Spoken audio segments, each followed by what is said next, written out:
नमस्कार, बहुत स्वागत है आपका। आप देख रहे हैं इंडिया टीवी। मैं हूं आपके साथ प्रिया सिंह सोमवंशी। ईरान के ज्वाइंट मिलिट्री कमांड ने शनिवार को सरकारी टीवी पर आकर अचानक पूरी दुनिया को चौंका दिया। उन्होंने ऐलान किया कि स्ट्रेट ऑफ हॉर्मुज को जहाजों की आवाजाही के लिए फिर से पूरी तरह बंद किया जा रहा है और इसकी वजह लेबनान में जारी इजरायली हमले और अमेरिका द्वारा शांति समझौते की शर्तों का उल्लंघन है। दरअसल अमेरिका और ईरान के बीच 17 जून की रात शांति समझौते पर दस्तखत हुए थे। इसमें होर्मुज को खोलने और लेबनान में हमले बंद करने की शर्तें थीं। पीस डील पर साइन के बाद भी इजरायल ने लेबनान में हमले जारी रखे थे, जिसकी वजह से ईरान ने फिर से स्ट्रेट ऑफ होर्मुज को बंद कर दिया। अब इस कहानी को पूरा अगर आपको समझना है तो आपको थोड़ा पीछे चलना होगा। चलिए अब आपको बताती हूँ पूरी कहानी है क्या।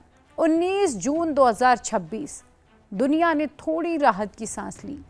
अमेरिकी प्रेसिडेंट डोनाल्ड ट्रंप और ईरानी राष्ट्रपति मसूद पेजेश्कियान ने एक समझौते यानी कि एक एमओयू पर दस्तखत किए थे। महीनों से बंद पड़ी स्ट्रेट ऑफ हॉर्मुज यानी कि दुनिया की सबसे जरूरी तेल की नस को दोबारा खोल दिया गया था। लगा कि जंग थम जाएगी, पेट्रोल की कीमतें जो आसमान छू रही थी वो नीचे आ जाएंगी और थोड़ी सी राहत मिली भी। लेकिन ये शांति महज मेहमान की तरह टिकी। शनिवार की शाम ईरान के सरकारी टेलीविजन पर अचानक ईरान का ज्वाइंट मिलिट्री कमांड दुनिया के सामने आता है और सीधा ऐलान कर देता है हॉर्मुज स्ट्रेट को फिर से बंद किया जाता है। ईरान ने साफ साफ शब्दों में कह दिया कि अमेरिका ने जो वादा किया था वो लेबनान में इजरायल के हमलों को रुकवाएगा, वो वादा टूट चुका है। अमेरिका ने अपना वादा नहीं निभाया। दक्षिणी लेबनान में इजरायली हवाई हमले जारी हैं, जिनमें दर्जनों बेगुनाह मारे गए। ईरान ने साफ कहा कि हमारी तरफ से पहला कदम है और अगर इजरायल नहीं रुका तो इसके आगे अंजाम और भी भयानक हो सकते हैं। उसके बाद से ही जो तनाव है वो चरम पर बना हुआ है, लेकिन समुद्र में शहमात का खेल अभी तक जारी है। अब तक क्या हुआ, अब आप जरा वो समझिएगा। ईरान का ये दावा है कि ईरान की रिवोल्यूशनरी गार्ड यानी कि IRGC ने जहाज़ों को चेतावनी दी है कि वो इस इलाके के पास ना आए, क्योंकि वहाँ सुरक्षा की कोई गारंटी वो नहीं दे सकते हैं।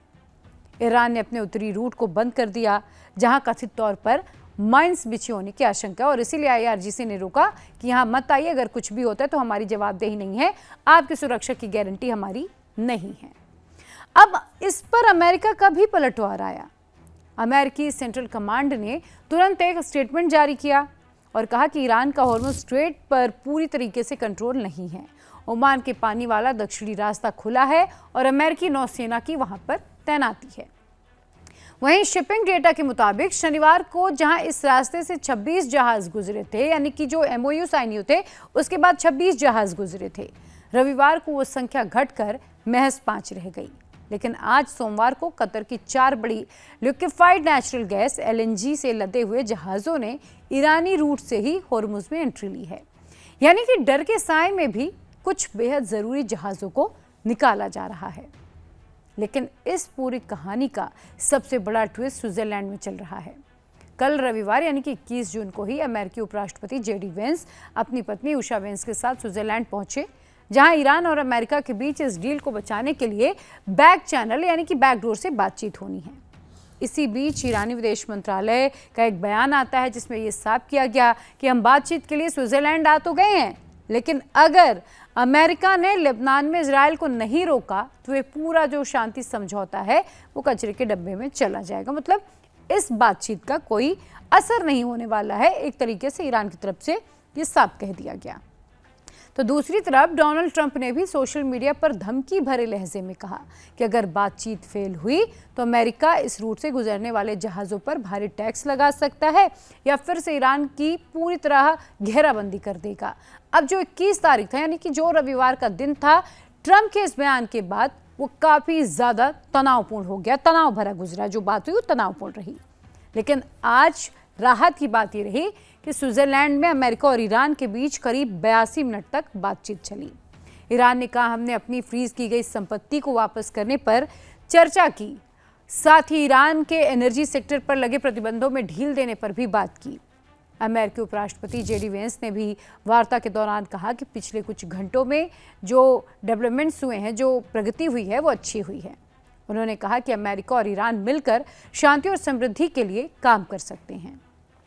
वेंस ने कहा कि ट्रंप ये चाहते हैं कि दोनों देशों के रिश्तों में नया अध्याय शुरू हो और अगले 10 साल में पश्चिम एशिया की जो तस्वीर है वो बदल जाए और इसीलिए अब दोनों साथ मिलकर काम करें। पाकिस्तान और कतर की मध्यस्थता में चले इस वार्ता का मकसद क्षेत्र में तनाव कम करना और स्थायी शांति की दिशा में आगे बढ़ना है। ये तमाम बातें जेडी वेंस ने कही, लेकिन इन सबके बीच एक अहम किरदार, बेहद अहम किरदार आप कह लीजिए, वो है इजराइल के प्रधानमंत्री बेंजामिन नेतन्याहू। दुनिया की निगाहें इस वक्त उन्हीं पर टिकी हैं।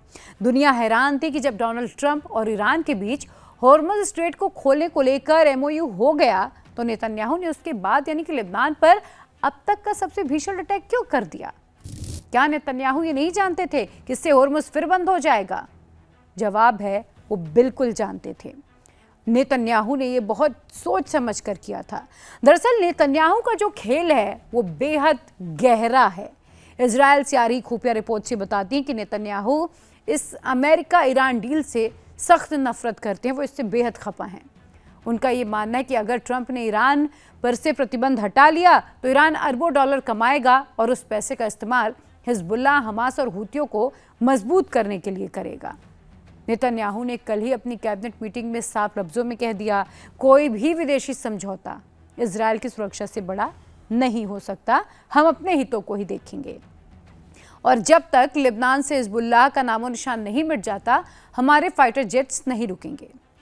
नेतन्याहू बहुत अच्छे से ये जानते हैं कि डोनाल्ड ट्रंप कभी भी ईरान के साथ खुली जंग नहीं चाहते, क्योंकि अमेरिका का भी उसमें उतना ही नुकसान हो रहा है और इसीलिए नेतन्याहू लेबनान पर हमले तेज करके ट्रंप को मजबूर कर रहे हैं कि वो ईरान के सामने झुकना बंद करें।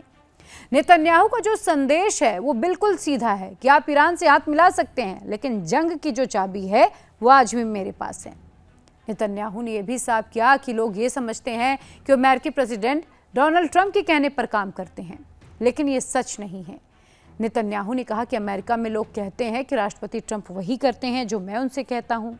वहीं इजराइल में कुछ लोग ये सोचते हैं कि मैं वही करता हूँ जो ट्रंप चाहते हैं, लेकिन दोनों ही बातें गलत हैं।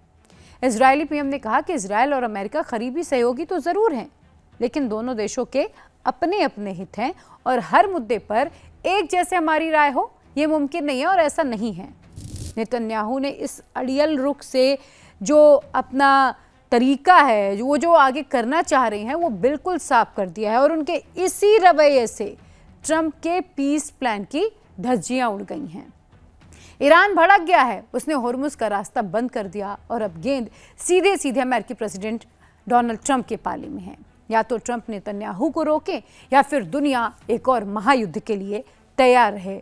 फिलहाल जो स्थिति नज़र आ रही है वो यही है कि ट्रंप पीछे हटते हुए नज़र आ रहे हैं और अगर नेतन्याहू नहीं मानते तो फिर इसका अंजाम क्या होगा यह अभी कोई नहीं जानता। ये खबर आपको कैसी लगी हमें कमेंट सेक्शन में ज़रूर बताइएगा।